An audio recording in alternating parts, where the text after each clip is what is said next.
I have a plan for my country. Tarique Rahman. জনতার কাছে ফিরলেন তারেক রহমান। তারেক রহমানের প্রত্যাবর্তনের প্রতিক্রিয়া জানালো জামায়াত। তারেক রহমান ফেরায় নির্বাচনী শঙ্কা দূর হলো বললেন Akhtar Hossain.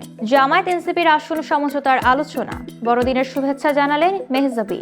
I have a plan for the people of my country. For my country.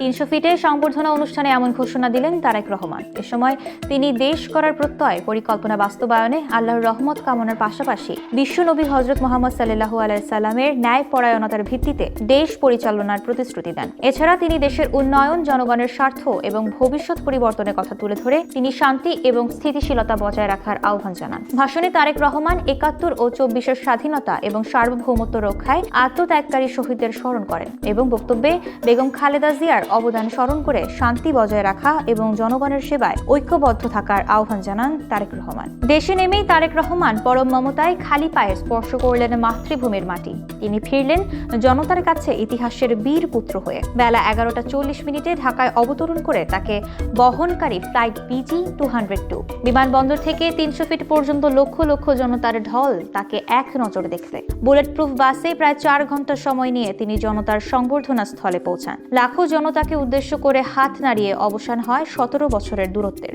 সেখানে প্রায় ১৭ মিনিটের ছোট ভাষণে দেশ গড়ার প্রত্যয় দেন, শান্তি, উন্নয়ন আর প্রগতির বড় প্রতিশ্রুতি। সংবর্ধনা অনুষ্ঠান শেষে মঞ্চ থেকে সরাসরি যান এভার কেয়ারে মা বেগম খালেদা জিয়াকে দেখতে। ১৭ বছর নির্বাসনে থাকা নেতাকে স্বাগত জানাতে উপস্থিত হয়েছেন দলটির কর্মী সমর্থকেরা। তার নিরাপত্তা নিশ্চিত করতে কয়েক স্তরে কাজ করছে পুলিশ, সেনাবাহিনী এবং র্যাব সদস্যরা। এর আগে তার নিরাপত্তা নিশ্চিত করায় প্রধান উপদেষ্টাকে ধন্যবাদ জানান তারেক রহমান। জাতীয় রাজনীতিতে তারেক রহমান ভূমিকার উপর তার অবস্থান তৈরি হবে। তার দেশে ফেরাকে স্বাগত জানিয়ে এমন মন্তব্য করলেন জামায়াত আমির। এর আগে ভেরিফাইড ফেসবুক পেজে তিনি লিখেছেন, জনাব তারেক রহমান সপরিবারে সুস্বাগত। গণমাধ্যমে দেওয়া সাক্ষাৎকারে ডাক্তার শফিকুর রহমান জানান, তারেক রহমানের আগামী দিনের রাজনৈতিক কর্মকাণ্ড এবং বাস্তবায়ন প্রক্রিয়ার দিকে তাদের তীক্ষ্ণ নজর থাকবে। তবে বিএনপির ভারপ্রাপ্ত চেয়ারপারসনের ১৭ বছর পর সরাসরি রাজনীতির মাঠে ফেরাকে ইতিবাচক হিসেবে দেখছেন তিনি।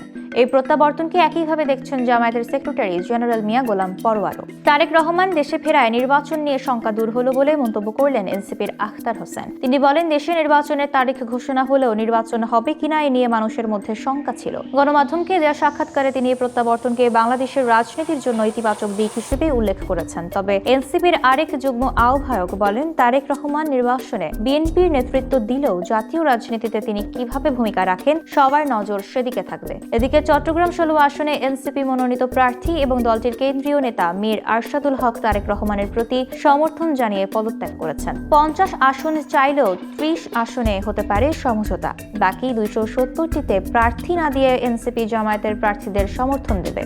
ফেসবুক পোস্টে এমন কথা জানালেন বৈষম্য বিরোধী ছাত্র আন্দোলনের আব্দুল কাদের। ওই পোস্টে তিনি জানান, সমঝোতা হওয়া ৩০টি আসনের প্রার্থী চূড়ান্ত করার প্রক্রিয়া জামায়াতের নায়েবে আমির আব্দুল্লাহ মোহাম্মদ তাহের এবং এনসিপির নাসির উদ্দিন পাটোয়ারি যৌথভাবে তদারকি করবেন। এটাকে তিনি তারুণ্যের রাজনীতির জন্য আত্মঘাতী হিসেবে অভিহিত করেছেন। কাদেরের এ দাবির বিষয়টি নিশ্চিত করেছেন জামায়াত ইসলামের মিয়া গোলাম পরোয়ার। তবে এনসিপির পক্ষ থেকে জানানো হয়েছে, আলোচনা চললেও এখনো কোনো চূড়ান্ত সিদ্ধান্ত হয়নি। বড়দিন উদযাপনকারী বন্ধুদের প্রতি ভালোবাসা এবং শুভকামনা পাঠাচ্ছে। সামাজিক যোগাযোগ মাধ্যমে শেয়ার করা ছবির এই ক্যাপশন দেন ছোট পর্দার অভিনেত্রী মেহজাবিন চৌধুরী। ২৪ ডিসেম্বর প্রকাশিত ছবিতে মেহজাবিনের পরনে ছিল বড়দিনের চিরচেনা লাল রঙের সোয়েটার, মাথায় সবুজ রঙের ক্রিসমাস হ্যাট। আলোকসজ্জায় মোড়ানো ক্রিসমাস ট্রির পাশে দাঁড়িয়ে নানা ভঙ্গিতে পোজ দিতে দেখা যায় তাকে। মিষ্টি হাসিতে ভরা মুখ, স্বাভাবিক উচ্ছ্বাস আর উৎসবের রঙে নিজেকে মেলে ধরার ভঙ্গি সব মিলিয়ে ছবিগুলোতেও ফুটে ওঠে বড়দিনের উষ্ণতা ও আনন্দ।